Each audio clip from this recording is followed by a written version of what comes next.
আমরা বাঙালি মানুষ, আর আমাদের বেশিরভাগ মানুষের পছন্দের মাছটাই হচ্ছে ইলিশ। মাছের রাজা ইলিশ। এই ইলিশ মাছটা আপনি যদি একটু লবণ হলুদ দিয়ে সেদ্ধ করেও নেন, তাও আমরা খুব পছন্দ করে খাবো।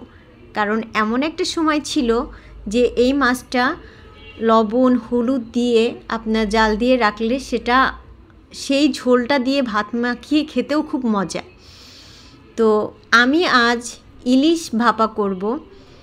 প্রথমে আমি একটা বলে একটু মরিচ বাটা, একটু পেঁয়াজ বাটা, একটু আদা বাটা, সামান্য একটু জিরে বাটা দিয়ে এই রান্নাটা করেছি।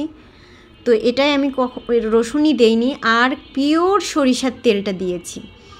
তো আমি এটা ভাতের উপরই বসিয়ে রান্না করব, এজন্য এর ভিতর লবণ হলুদ দিয়ে এবং বাকি যে মশলাগুলোর কথা বললাম সব কিছু দিয়ে সুন্দর করে মাখিয়ে আমি একটু পানি দিয়ে দিলাম।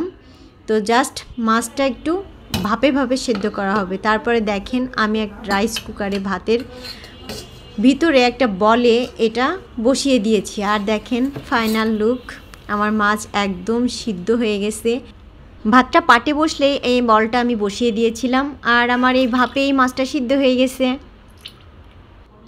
হ্যালো গাইজ, আসসালামু আলাইকুম। চলে এলাম দুপুরের থালা নিয়ে, একেবারে সুন্দর ইলিশ, মাছের রাজা ইলিশ। আমি করেছি একদম সাদা ভাতের উপরে ইলিশ ভাপা, আর সাথে আছে বেগুন ভাজি। তো দেরি না করে এখনই খাবো। লেবুর গন্ধে একদম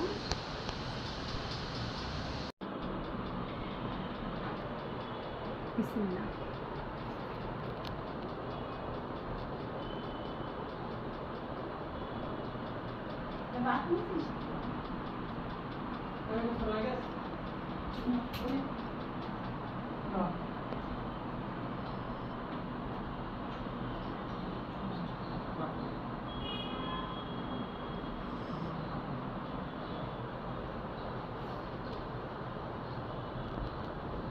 খুবই মজা হয়েছে, একদম সরিষার তেল দিয়ে আমি এটা করেছি।